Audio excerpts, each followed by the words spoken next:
हर video उनका देखता हूँ, तो मेरा दिल कभी कभी मैं भी कमेंट कर देता हूँ, क्योंकि मैं बाहर से 2% का पैसा निकालता था और पढ़ाता था सब बच्चों को।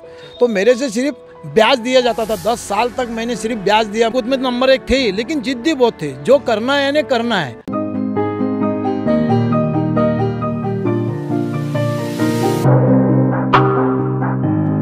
Hello students, welcome to your channel Studency. आज जिस पर्सनालिटी को आप मेरे साथ देख रहे हो वो मधुकर सर के पिताजी हैं। आज अंकल बताएंगे मधुकर सर के बचपन की जर्नी से लेके अब तक के सक्सेस तक का सफ़र। तो जानेंगे सारी बातें इस वीडियो के माध्यम से। अगर चैनल पर नए हैं तो लाइक और सब्सक्राइब के साथ बेल आइकन भी दबा दें, ताकि ऐसी इन्फॉर्मेटिव और यूजफुल वीडियो आप तक पहले पहुंचती रहे। अंकल, सबसे पहले आपका बहुत बहुत शुक्रिया कि हमें मधुकर सर जैसा आपने टीचर दिया।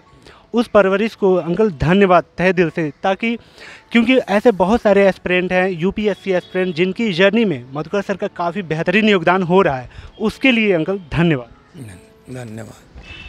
अंकल, सबसे पहले तो हम आपके बारे में जानना चाहेंगे। एक्चुअली मैं क्या, ऐसे लाखों एस्पिरेंट हैं जो मधुकर सर के बारे में जानना चाहते हैं।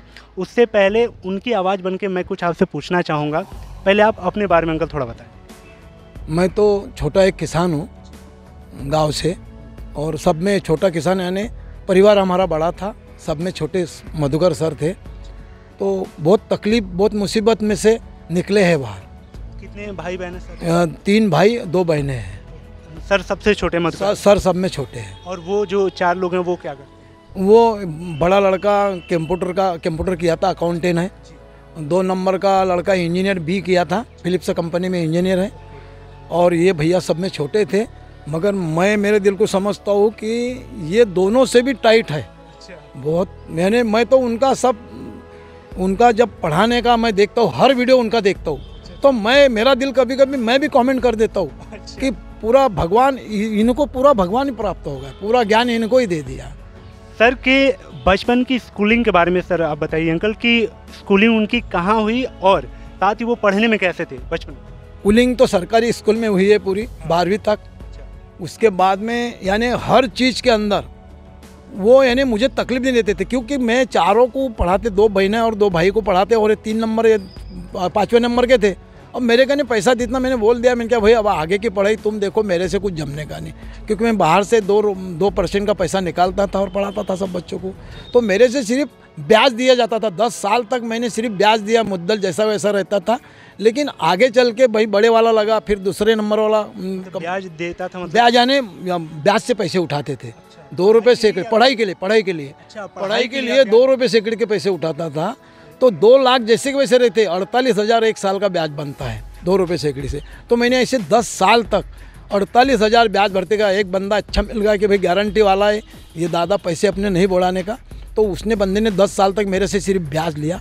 उसके बाद में ये बच्चा बड़े वाला लग गया कि अकाउंटेंट लग गया, फिर 2 नंबर वाला इंजीनियर बन गया फिलिप्स कंपनी में। उसके बाद में फिर थोड़ा थोड़ा कर्जा हल्का हुआ, फिर ये सर को तो उनके बलबूते पर ही आ गया यहाँ तक। अंकल, आप मधुकर सर के बचपन के बारे में कुछ किस्से बताए जो आपको कुछ याद हो, कि कोई किसी दिन की घटना कुछ याद हो आपको मधुकर सर के बारे में? मधुकर सर तो शुरू से ही, यानी शुरू से खेल कूद में नंबर 1 थे ही, लेकिन जिद्दी बहुत थे, जो करना है यानी करना है, वो छोड़ते नहीं थे। वो कुछ भी हो जाए, मैं कभी बोलूँ मेरे कहने नहीं है तो भाई मैं मेरा खुद कर लूँगा, मैं देख लूँगा। उनके लिए उनको भरोसा था, पहले से उनको भरोसा था कि मैं मेरा खुद कर लूँगा।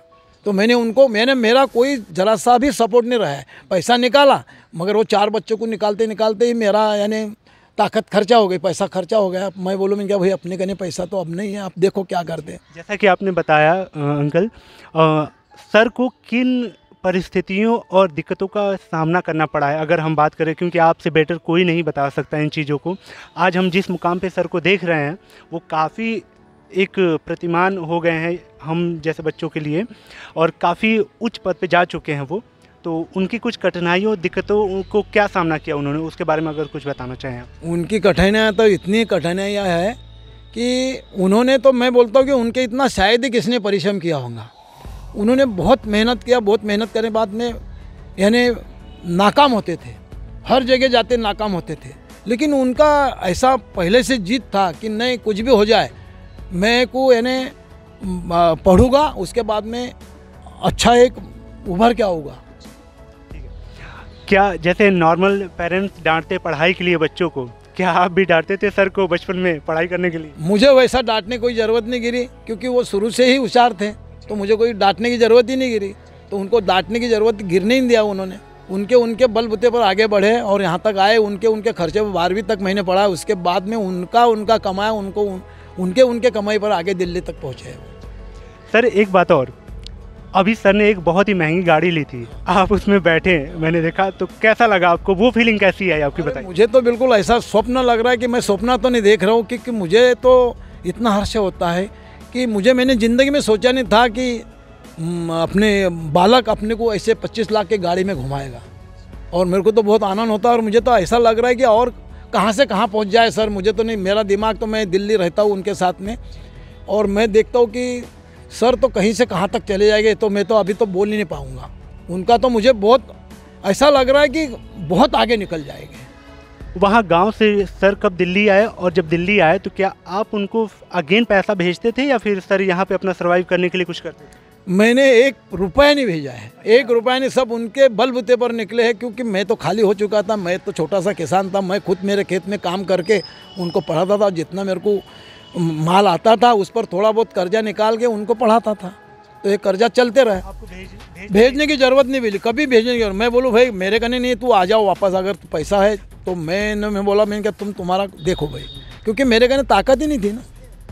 अंकल आपके लिए एक सबसे बड़ा क्वेश्चन ये मैं पूछना चाहूँगा कि आप जिस मुकाम पे सर को देखना चाह रहे थे, क्या आज सर उस मुकाम पे हैं, और हैं तो क्या आप खुश हैं? अरे सर तो इतने ऐसे मुकाम पर है कि मैं इतना खुश हूँ कि मैं तो बोलता हूँ कि इतनी खुशी तो मैंने कभी देखा ही नहीं। और उसके बाद में आगे तो और इससे भी आगे, यानी बहुत आगे इन पर चले जाएंगे।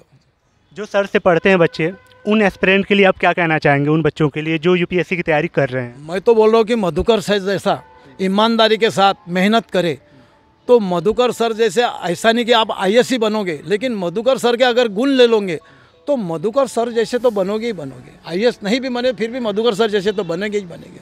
सिर्फ ईमानदारी के साथ मेहनत करना पड़ेगी, बिना मेहनत का तो कुछ मिलना नहीं है, मेहनत तो करना पड़ेगा। तुम बोलेंगे कोई शॉर्ट में अपने कोई ऐसा बता दे, शॉर्ट वाला काम है नहीं। जो भी मधुकर सर बताते, ईमानदारी के साथ बताते, ईमानदारी के साथ पढ़ोगे तो आगे बढ़ोगे बिल्कुल। होप गाइस वीडियो आपको पसंद आई हो। मधुकर सर के बारे में काफ़ी ऐसी जानकारी यूट्यूब पे नहीं थी। अंकल मुझसे मिले और मेरे दिमाग में ये थॉट्स आए कि सर के बारे में कुछ जानकारी आप तक डिलीवर की जाए। तो कैसी लगी वीडियो आप कमेंट सेक्शन में ज़रूर कमेंट करें, और साथ ही आपको कैसी वीडियो चाहिए हमें ज़रूर उसके बारे में भी बताएं। तब तक के लिए thank you so much, and हमसे जुड़ने के लिए धन्यवाद। Bye bye.